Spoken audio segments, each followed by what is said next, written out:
All right, ladies and gentlemen, welcome back to the exciting conclusion, hopefully, of How Do I Do This Anyways, where we are building a box. Okay. Yeah, I know it doesn't sound that exciting. However, this is a box that opens and closes, right? That's where we're going.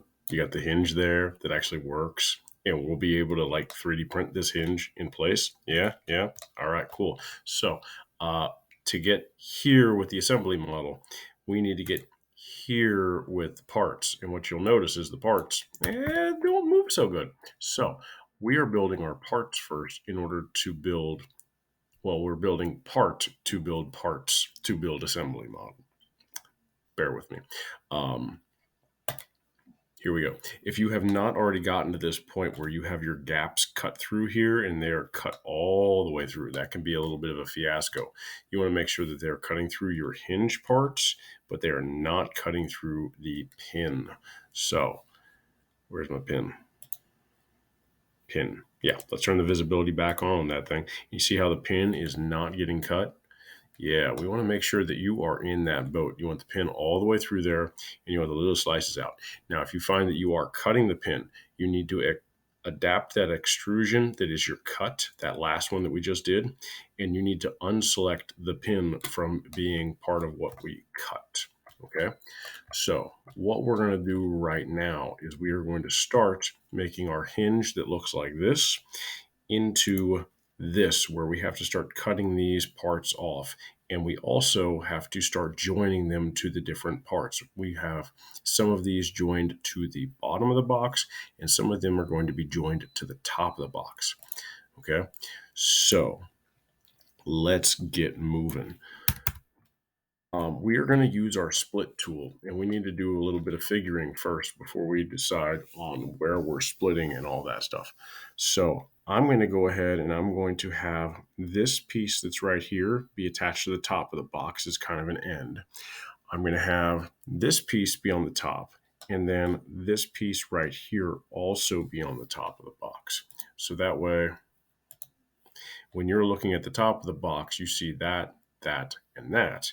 And so that means that I need to cut this part out, and this part out, and this part out, and those pieces out. And I need to get rid of those. Unfortunately, I can't just arbitrarily cut them with the 3D model tool because they're still built into these shapes. And so if I get them, if I click on this thing, I hover over this body right here, this solid body, the whole thing lights up. So I have to separate that out into smaller parts. So in order to separate that, I need to use my split tool. Now, in order to use the split tool, you have to have some geometry to select. And Inventor loves the geometry of work planes. So the first thing we're going to do is we're going to make some work planes where we are going to cut stuff. Okay, so I'm going to go ahead and create a series of work planes that are offset or actually parallel through a point.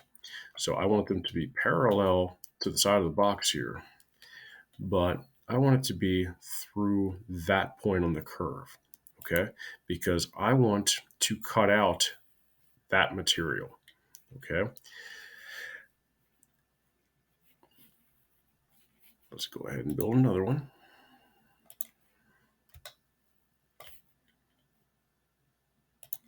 There we go.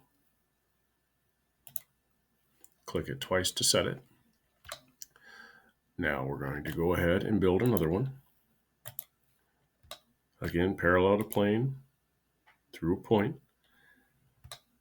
I want to place this on the side of this thing. I click once and it's set. And now, last one. Right there. Preview it. Yep, that looks good. All right, so now I have some geometry in order to split the top of the hinge.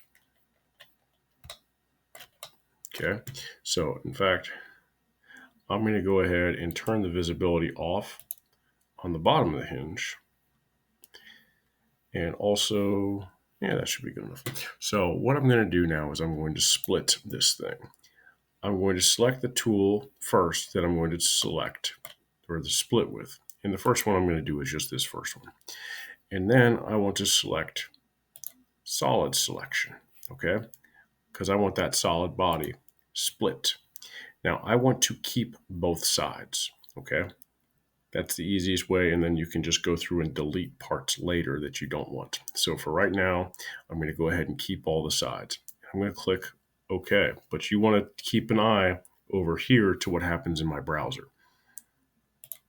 Okay, so now, see how I now have solid 7 and solid 8? So solid 7, I'm going to go ahead and rename that to top hinge top 1.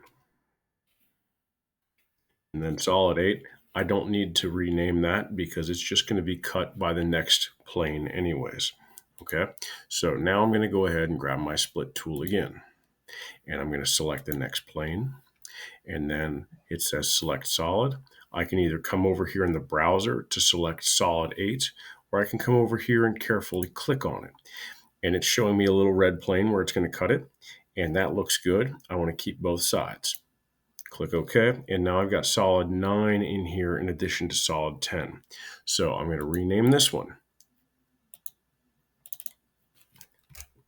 hinge top 2, because that's the second piece. Hit enter. And now I'm going to do it again. Split. Select your plane that you're going to split on. Select the solid that you're splitting. See that it's previewing that little section, and we want to cut that. We're keeping both sides still. Okay. So now it renamed 12 as the little section. Okay, so now I'm going to go ahead and say that this one is hinge top 3. Now I'm going to split it again. I've already done that one, right? 4. My solid is that one. And it's going to split right along that edge, which is exactly what I want. So now I can rename this, double click on it to rename it, hinge top 4, and then hinge top 5. Okay. So now I've gone ahead and I took the one body that was there and I have now split it into 5 smaller bodies. That's going to allow me to delete the bodies that I want to delete without affecting the rest of it. So now I'm going to go ahead and just hold Control and select all 5 of those at one time. And now I'm going to turn the visibility off on those so that way they're not interfering with what I want to do on the bottom hinge. I'm going to right click on the bottom hinge and I'm going to turn the visibility on that. Now, looking on the bottom hinge though, I'm going to want to have my bottom hinge cut a little bit differently. You see, if I want my top hinge to be over here, just to turn that visibility on, in order to maintain my air gap, I need to make sure, well, I can try it. I'll try to use that plane. So I'm going to go ahead and turn the visibility back off on that so that way it's not interfering. And I'm just going to split it again. Let's see, select tool, that plane, select solid, hinge bottom, and it's going to cut it right here. Let's go ahead and say OK. All right, now I've got 15 and 16. So now I'm going to call this one hinge bottom. Didn't double click. Double click it to rename it. Hinge bottom 1. Enter to save that. All right, now I'm going to go ahead and split the next one as well. Split, selecting the tool. So hinge bottom 1 is that piece. I want to now select just that one. So split tool, That's the tool I'm going to use. My solid is going to be solid 16. Click that. It's splitting it right there along that edge. I'm going to go ahead and click OK. And now I got 17 and 18. 17 is the one that I'm going to rename Hinge Bottom 2. 18 is the rest of it. So I'm just going to split it again. My tool, what I'm going to split, previewing that red line, it looks good. So now I'm going to go ahead and say OK and go for it. All right, now 20 is the one that I want to rename Hinge BTM 3. All right, doing it again. And then we're going to split that line. That body looks good. Click OK. All right, so now I'm going to call this one Hinge Bottom 4. Hinge Bottom 5. All right, so now I've got all of these pieces. Okay, so now is where we start to select which ones we want to actually keep and which ones we don't. So I'm going to select all of these again. Hold Control, click them one time, right click, and turn the visibility all on them at the same time. Okay, so let's just go ahead and recap. On this one, I had the top edge here and the bottom was clear. And so then I just alternated. Yeah, hi. I then just alternated from there. It should theoretically work the other way. In my mind, it works better this way. Oh yeah, let's do this other thing. I'm going to right click on that plane and I'm going to turn the visibility off on those because they're just in the way right now. And I'm sure that somehow that affects processing also. Let's see here. So if I come over here, looking at this thing from a slight angle, if I come over here, I can hover in my menu and find the different parts. And that hinge bottom one is the one I want to get rid of. So what I'm going to do is I'm going to right click it and I'm going to turn the visibility off on that. Okay. Now with that off, yeah, I can just leave that off for now. And then I'm going to do the same thing. I'm going to come over here to my top and I'm going to right click on it and I'm going to say visibility off. And then I'm going to come over here on the bottom 3, cool. Turn the visibility off. Top 4, visibility off. And then bottom 5, visibility off. So now, looking at this thing, ooh, got an error here. See that? It's not supposed to be like that. All right, so where's my extrusion?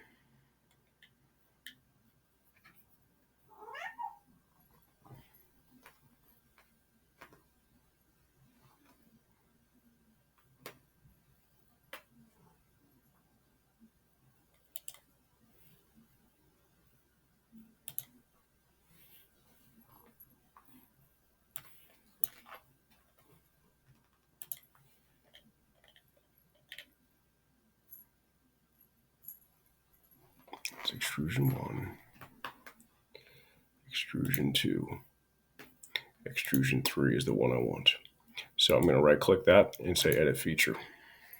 And it tells me that I've got that. And I also want to select that. Click OK. Now it's good. See, it's holding the pin now there.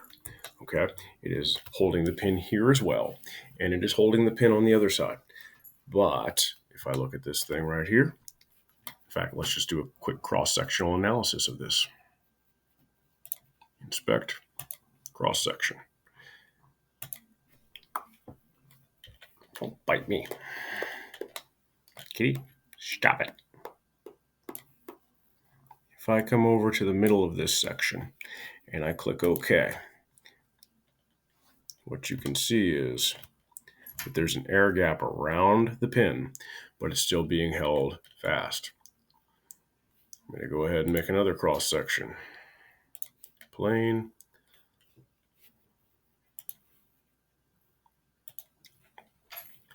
And then I'm just going to,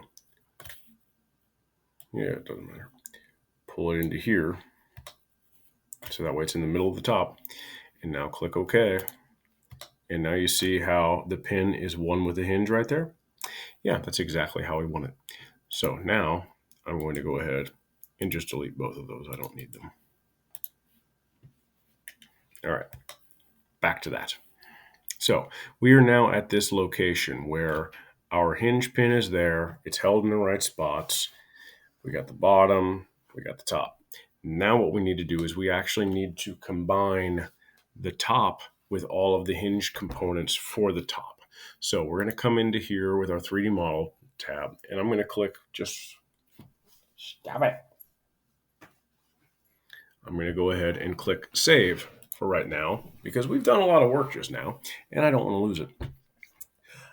We're now going to go ahead and click the join tool. Where is it? Combine, there it is. So I'm going to make the whole top. So clicking the top first, that's the base body. And then other bodies, we've got that one, I want that one, and I want that one. Now, you see how there's a line right here between them right now? We're going to have them join. Okay. Now it's one piece. If we flip to the other side, now it's one piece. Okay. So what we've done is we've combined all of that so that way it's part of the top, box top. Now you see how these pieces were not visible and we did not select them. They're not part of the box top. Okay. So that was one of the reasons we shut those off on the visibility so we wouldn't select them now. We're going to do the exact same thing. We're going to combine with the base body, the bottom of it, and then our solids are going to be the parts that we want added to it. And it's going to be join, and that's it, right? Yep, that's it. Okie dokie. All right, now just hovering over the bottom of the box. In fact, if I go ahead and turn the visibility off on the top, my hinges disappeared also. I can go ahead and turn the bottom visibility off as well, and everything but the pin disappears. That's how we want it to be. Okay. Now is where we have to save again, because now we're going to actually create our assembly. Okay. So right now, this is still a part. Okay. This is one part. An assembly is where you join multiple parts together. Okay. So what we're going to do is we're going to break these into multiple parts and create an assembly to do so. So do you remember how at the beginning I told you guys to make a project folder? You want to make sure your project folder is active. Your thing has just been saved in it. So like look at the timestamp, make sure the recent timestamp in the file is the timestamp from when you just saved it. And now what you want to do is you want to go ahead and say, I'm going to start out with the bottom of the box because in my mind, you set the bottom down and then you put the parts on the bottom. So I'm going to right click on this and I'm going to say make part. And it's going to pop up with this menu because it's going to export this as a part. And so I'm going to call this box bottom 3. Okay. And now you want to select where it's going to go. Do you want to create a new part? Yes, you want to create a new part. Okay. You click that. Come on. There we go. This is where you can find your file because you need to make sure that this is placed in your project folder. If you don't tell it exactly where to place it, it's going to dump it into Neverland and you'll never find it. So box bottom 3 IPT, we want to save that. Please don't crash on me. Okay, cool. And now it is going to automatically open up a new assembly for us to play with. So we need to name the assembly. Okay, so I'm going to call this test box 3 _ JG. You should be test box, whatever. your initials. Now, this is going to create a standard IAM, and you want to make sure that it's going to dump this into the exact same file location. You see how it's not going into the same file location here? Yeah, I've been at this a few times. So you want to create a new target assembly. Yes, you want to create a new target assembly. Make sure you're going to put your assembly parts in the same file as your part files. Okay, very important. Click Save. All right, now we're going to click Apply, and we're going to hope really, really hard that it doesn't crash. All right, cool, it didn't. Now I'm going to click OK. All right, now what it's doing is it's thinking really, really hard, and it's hopefully going to pop up with my box bottom.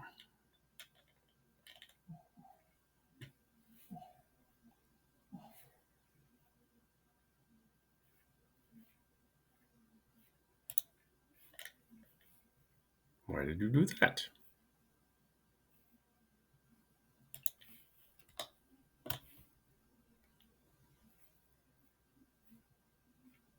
One thing I've learned about Inventor is when it pops up with windows that you don't understand, ignore them. Don't close them. They're there for a reason. So what we're going to do is we're going to go ahead and we're going to continue in the one that actually is published and there. And I'm going to go ahead and add, coming back to test box 3, which is the box that we just built. And now I'm going to do the same thing with the top. I'm going to right click it. I'm going to say make part. And I need to call it the right part. So this is going to be box top 3. And I want to make sure it's in my project folder. And I want to make sure that it's going to be dumping into my target assembly. That's the assembly model we just created. And we're going to find out which one of these two assembly models is for realsies. And we're going to click Apply. And now we're going to click OK. You see how it just dumped into that one? Did it dump into this one? No, that one's still empty. Cool. Now, we got a bottom, we got a top, we need a pin. So we're going to come over here to our menu, click the pin. Are you my pin?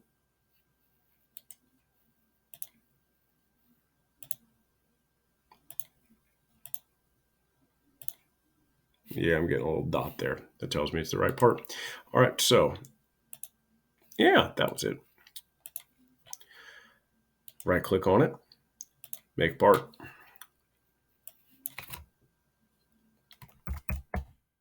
Pin 3. Going into the right folder, going into the right assembly. And now we click Apply, we click OK. And now you see how we've got a pin here, we've got a box top, and we've got a box bottom. That's exactly what we want to see. Now again, with the what are these parts? Don't know. Turn the visibility off and ignore them. Whatever you do, do not delete them. Now, I'm sure that there's a real good explanation as to what those actually are. Now, what we want to do is right now, you see these little pins and how it says fully constrained by them. We only want the bottom to be grounded. If we right click on this, all of them say visibility on, enabled, and grounded. We want the bottom to be grounded. We want the other parts to be able to move. So we want to unground the top and we want to unground the pin. Okay. And what that's going to allow us to do is to grab these parts and pull them out and do whatever we want. We can flip them around. We can do whatever we want. It's also going to allow us to put the box together correctly. Okay, so we're going to do that. I'm going to first do a mate constraint or a flush constraint. Flush. I want the end of that pin right there to be flush with that surface right there. Okay, the weird noise that you just heard, that was the constraint working. We're going to click Apply, and now since it worked, we're going to go ahead and move right on into the next one. I want this surface of this box to be flush with this surface of the bottom. Again, we heard the weird knock sound. That means it worked. Apply. If you don't hear that, bad things have happened. So now I'm going to close that out because now I'm going to use a joint because I want my box lid to be able to rotate around that spot. So I'm going to come over here and I'm going to grab, technically your rotational should work. I found more luck with the cylindrical. And since we got the pin there, and theoretically, if you want your pin to slide in and out, then you would definitely want to use a cylindrical. But I'm going to go ahead and grab the end of the pin. And now I'm going to grab the center of that. See how it lit up and there's that green dot in the center? I'm going to click that. It pulls it in there and it previews it. And you can see how, as a cylinder, it should slide in and out there just fine. So we're going to click apply because that's exactly what we want. Now, the next thing we're going to do is we're going to do another cylindrical constraint. Again, a rotational constraint should work, but I like the cylindricals. And I'm going to click, again, the center of my pin. And then I'm going to select the center of this hole.